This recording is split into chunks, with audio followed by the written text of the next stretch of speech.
Aduh, sakut. Iya betul. RM50.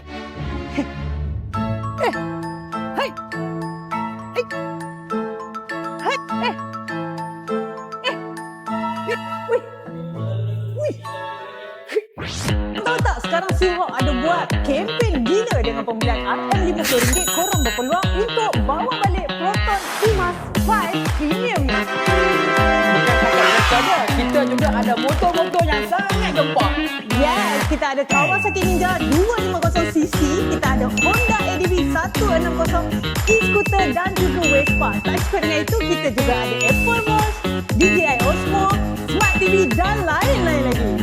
Pendek kata, hadiah persembahan kita berjumlah RM250,000. Cepat guys, cari authorized reseller Suhok ataupun cari dealer-dealer Suhok yang berdekatan dengan anda. Nah, bye! Bermula 15 Januari hingga 15 Jun 2026.